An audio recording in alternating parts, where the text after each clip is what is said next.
तो चलिए शुरू करते हैं एक नया अध्याय। ठीक है, तो इसमें हम पढ़ने वाले हैं वृत्तों से संबंधित क्षेत्रफल के बारे में।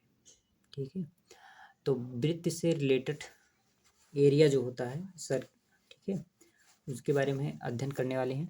तो इसका मतलब सबसे पहले समझेंगे, फिर आगे देखेंगे, पढ़ेंगे। ठीक है, देखिए जैसे कोई सर्किल हो गया, विशेष रूप से हम देखेंगे जैसे सर्किल हो गया। ठीक है, हमारा वृत्त है। ठीक है, अब वृत्ताकार जैसे रोटी हो सकती है हमारी। ठीक है, और थाली भी हो सकती है। उसके बाद कोई चकती हो सकती है, प्लेट हो सकती है, सीडी, देखिए आपने देखा होगा। ठीक है, सीडी कैसेट जो होती है, ठीक है, तो वृत्ताकार होती है। अगर हमें इनका क्षेत्रफल ज्ञात करना हो तो हम तो इसी अध्याय में पढ़ेंगे। ठीक है ना। तो देखिए आप लोग को तो पहले ही पता होगा कि वृत्त का जो क्षेत्रफल होता है, ये सर्कल है, तो सर्कल का एरिया जो होता है या वृत्त का क्षेत्रफल, ठीक है, वृत्त का जो क्षेत्रफल होता है वो होता है पाई आर स्क्वायर। ठीक है, पाई आर स्क्वायर होता है, कक्षा नौवीं में भी अपने लोगों ने पढ़ा होगा। ठीक है, तो और वृत्त की जो परिधि होती है, वृत्त की परिधि, ठीक है, या परिमाप जिसे बोलते हैं, ठीक है, सरकमफिरेंस, ये होती है 2 पाई आर। ठीक है, देखिए एरिया, एरिया मतलब होता है ये वाला पार्ट, अंदर का पूरा पार्ट। ठीक है, शेडेड पोर्शन, ये वाला पार्ट। ठीक है, ये वाला पार्ट। ठीक है, ये क्या होता है, ठीक है, ये हमारा क्या होता है, वृत्त का क्षेत्रफल होता है।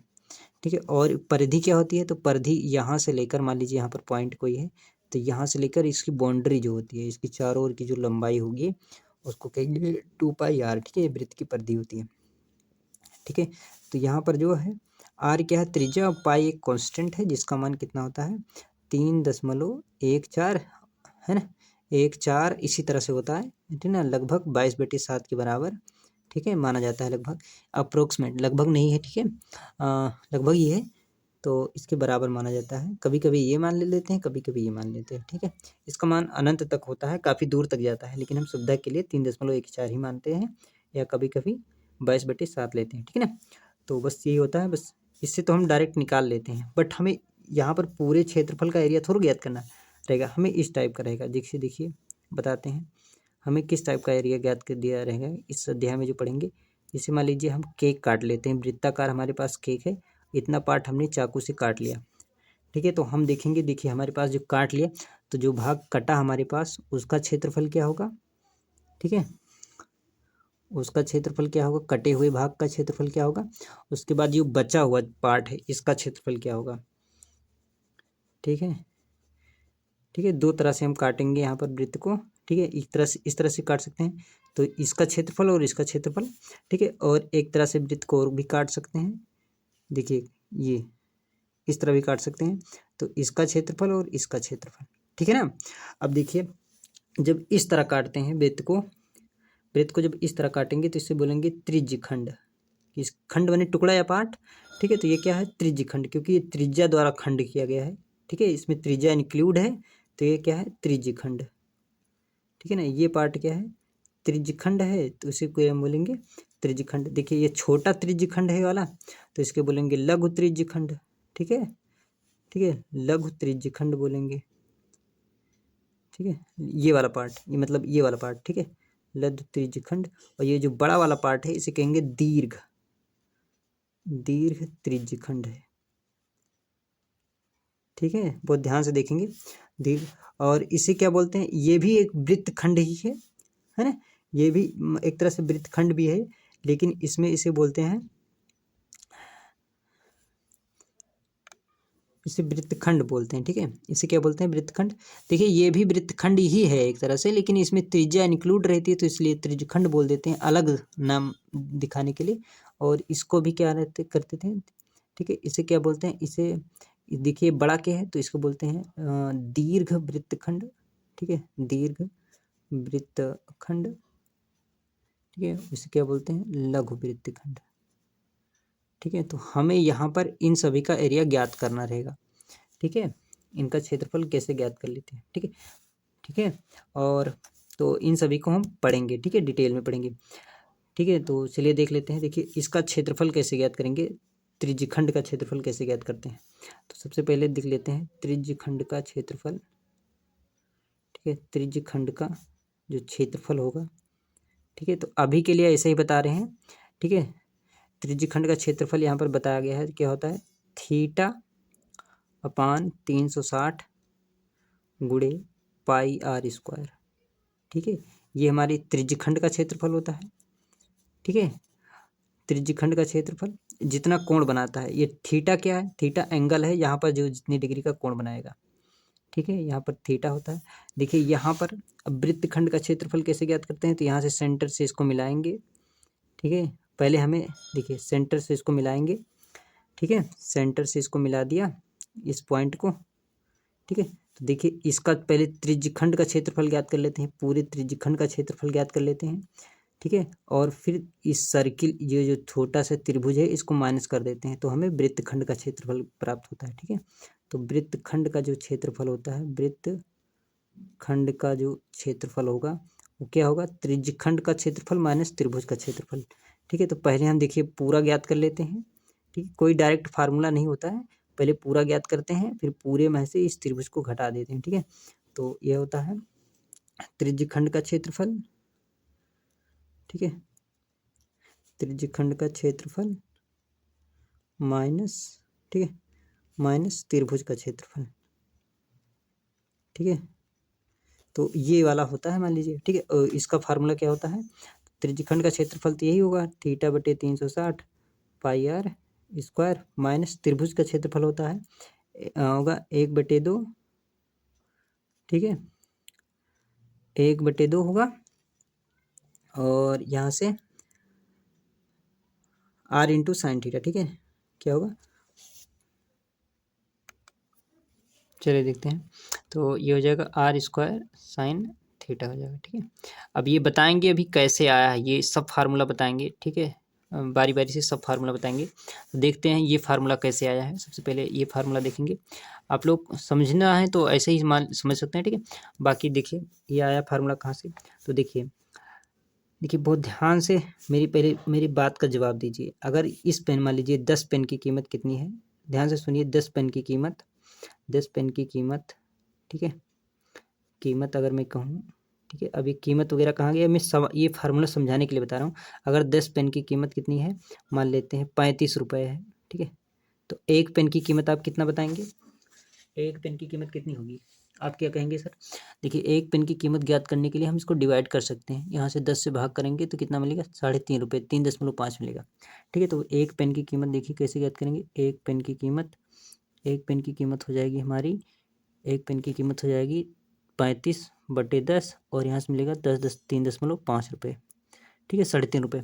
अगर मैं कहूँ यहाँ पर चलिए 15 पेन की कीमत बताइए, 10 पेन की कीमत 35 रुपये है, तो 15 पेन की कीमत कितनी होगी, तो आप कहेंगे सर 15, अब देखिए एक पेन की कीमत हमने 3.5 रुपये निकाली, 15 पेन की कीमत कैसे निकालेंगे, तो आप क्या करेंगे, देखिए 3.5 गुणे 15 कर देंगे, वो निकल जाएगा। ठीक है, तो देखिए इस स्टेप को एक स्टेप में कैसा लिखें, देखिए बहुत ध्यान से सुनेंगे। तो 15 पेन की कीमत अगर हमें डायरेक्ट निकालनी है, ठीक है, तो कैसे निकालेंगे, बहुत ध्यान से देखेंगे। देखिए हम देखिए 15 पेन की कीमत निकालेंगे। देखिए एक पेन की कीमत, देखिए ये कितनी, 35/10 गुणे 15। ठीक है ना, क्या किया है, ये देखिए ये 35 किसका है, तो 10 पेन का है, तो 35/10 गुणे 15। ठीक है, यही है जो यहाँ पर शॉर्ट कट के हो गया है। ठीक है, तो यहाँ से 10 हटाएंगे, यहाँ आ जाएगा।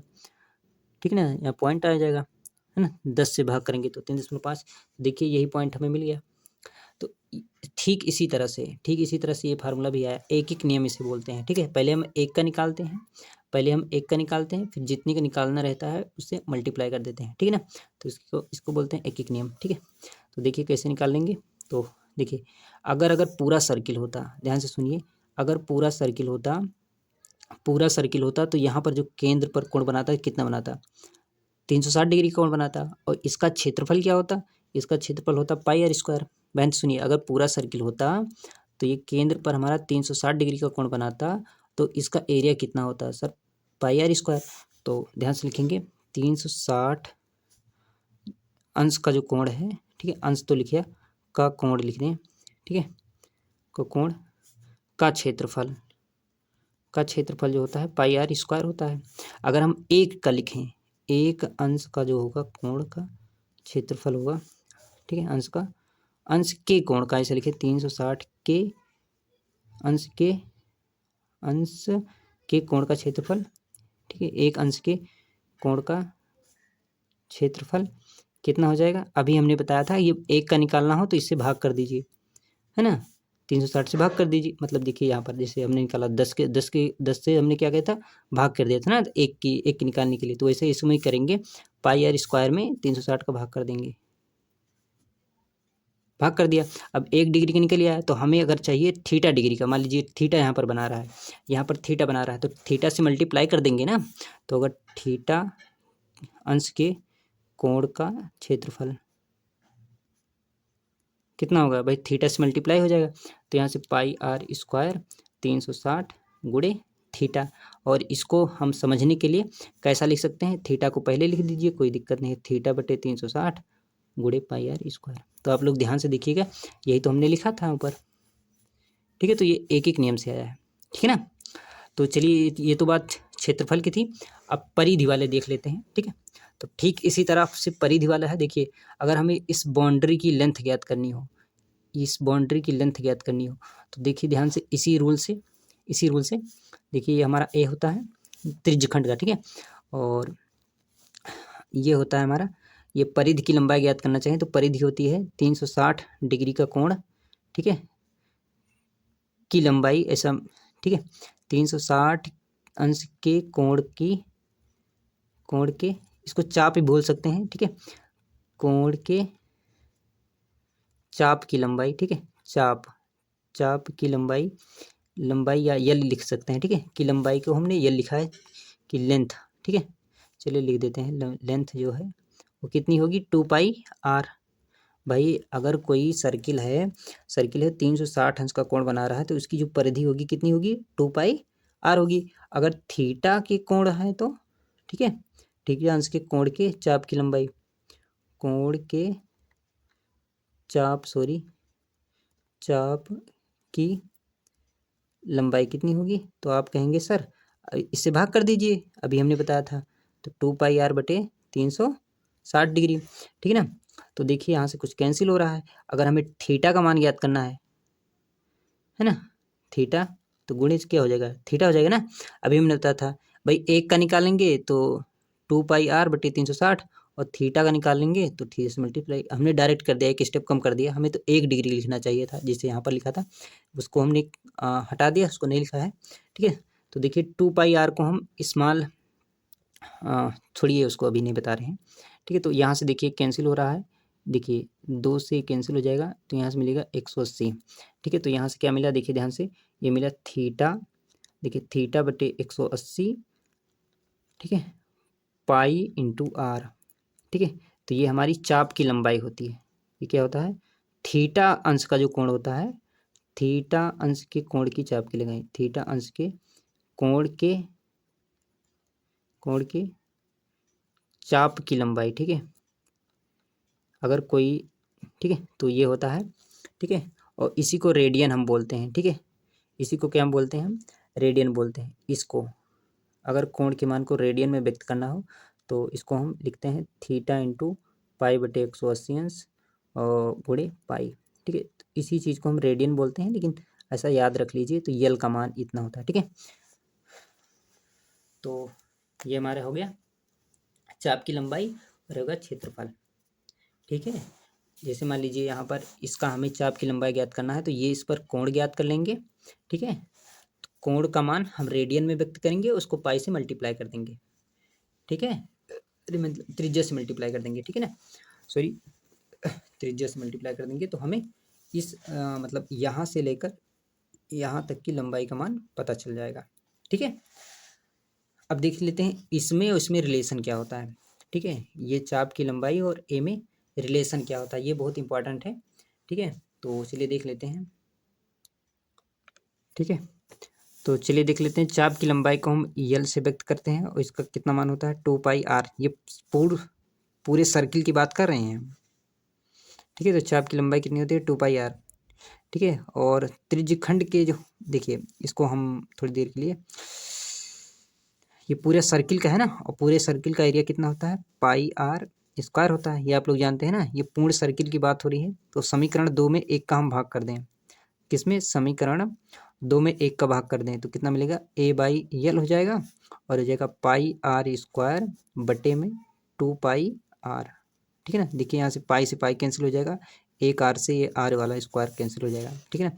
तो A बराबर यहाँ से मिलेगा हमें, देखिए यल का उधर गुणा कर देंगे, 1/2 मिला है और यहाँ से हमें आर मिला है और इसका गुणा हो जाएगा यल हो जाएगा। तो एरिया बराबर हमें क्या मिला, 1/2 आर इंटू यल। ठीक है। तो इसको याद कर लीजिए आप लोग। ठीक है। अगर हमें एरिया निकालना है और उसकी त्रिज्या और उसकी चाप की लंबाई पता है तो हम एरिया निकाल सकते हैं। ठीक है ना। देखिए ध्यान से कि इसका मतलब क्या हुआ, अगर हमें, ठीक है, ठीक है, देखिए अगर हमें इसका एरिया, पूरा का एरिया ज्ञात करना है, ठीक है, तो हमें क्या ज्ञात करना चाहिए। देखिए अगर हमें कोण का मान नहीं पता है, कोण का मान नहीं पता है तो हम कैसे ज्ञात कर सकते हैं। देखिए ये वाली लेंथ पता हो, ठीक है, और ये वाली त्रिज्या पता हो, तो त्रिज्या का आधा कर दीजिए, त्रिज्या का आधा करके इस वाली लंबाई से गुणा कर दीजिए। ठीक है। तो हमें ज्ञात कर सकते हैं किसका, इसका क्षेत्रफल, इस त्रिज्यखंड का क्षेत्रफल ज्ञात कर सकते हैं ना। तो ये त्रिज्यखंड का क्षेत्रफल ही है। ठीक है। बहुत ध्यान से सुनिए, ये त्रिज्यखंड का क्षेत्रफल है। दो सूत्र भी बताए हमने त्रिज्यखंड के सूत्र, त्रिज्यखंड का क्षेत्रफल अभी हमने दो फार्मूले बताए। एक कौन सा बताया, ये वाला बताया, ठीक है, एक ये बताया और दूसरा क्या बताया, दूसरा बताया, ठीक है, 1/2 आर इंटू यल। देखिए इस वाले फार्मूले का यूज कब करेंगे, जब हमें कोण दिया गया हो, और इस वाले फार्मूले का यूज तब करेंगे जब हमें यल की लंबाई दी गई हो। ठीक है। आई होप ये बात समझ में आई होगी। ठीक है ना। चलिए ठीक है। और एक बात सुनिए कि ये जो फार्मूला है एक तरह से और डिराइव कर सकते हैं। देखिए त्रिज्यखंड का क्षेत्रफल जो होता है, आप लोग क्या जानते हैं, त्रिज्यखंड का जो क्षेत्रफल होता है एक तरह से और डिराइव कर सकते हैं। त्रिज्यखंड का जो क्षेत्रफल होता है वो किस तरह से ज्ञात कर सकते हैं। त्रिज्यखंड का क्षेत्रफल होता है, अभी आपने बताया था कितना होता है, θ/360 इंटू पाई आर स्क्वायर। ठीक है ना। देखिए देखिए θ/360 को क्या लिख सकते हैं, बहुत ध्यान से देखिए, θ/360 को लिख सकते हैं हम, देखिए θ/360 ऐसे रहने देते हैं। देखिए इस θ/360 ऐसे रहने देते हैं। ठीक है। और इसको देखिए पाई आर इंटू आर लिख सकते हैं। ठीक है। अब 2 से गुणा, 2 से भाग कर सकते हैं कि नहीं कर सकते हैं। देखिए 2 से हम गुणा कर रहे हैं, यहाँ पर क्या कर रहे हैं, 2 से गुणा कर दे रहे हैं, 2 से भाग। ठीक है। तो यहाँ पर कर सकते हैं, वो यहाँ भी कर सकते हैं, कोई दिक्कत नहीं है। तो ये हो जाएगा हमारा, 2 से गुणा करेंगे तो ये हो जाएगा 2 पाई आर। ठीक है। ये हो जाएगा 2 पाई आर इंटू आर और ये हो जाएगा θ/360। ठीक है। तो अभी उधर बताया था आप सभी को, कितना बताया था, देखिए इसको हमने क्या बताया था, इसी को तो हमने बताया था 2 पाई आर। ठीक है। और यहाँ से बताया था θ/360 लिखा, तो इसको क्या लिख सकते हैं हम, और 1/2 तो लिखा है नहीं है ना, तो 1/2 क्योंकि 2 से गुणा 2 से भाग किया है। ठीक है। तो ये वाला हो गया हमारा, और ये आर तो हमारा छूट ही रहा है। तो अभी इसको हमने R/2 छूट रहा है, सॉरी, ठीक है, R/2 छूट रहा है। तो इसको अभी हमने बताया था, इसको, ठीक है, इसको क्या लिख सकते हैं, इसको चाप की लंबाई, यही तो होता है चाप की लंबाई, है ना। तो चाप की लंबाई R/2 हो जाएगा। ठीक है। और ये हो जाएगा 1/2 आर इंटू यल। ठीक है ना।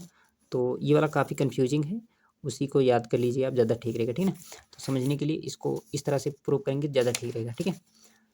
तो ये थे फार्मूले। ठीक है। तो चलिए देख लेते हैं, इसका आगे लेक्चर में इसके सवाल को सॉल्व करेंगे। ठीक है ना। तो ये थे फार्मूला, कहाँ से डिराइव होता है, किस तरह से। ठीक है। तो वीडियो नहीं समझ में आया होगा तो एक बार फिर से देख लीजिएगा, वो समझ में आ जाएगा आप सभी को। ठीक है।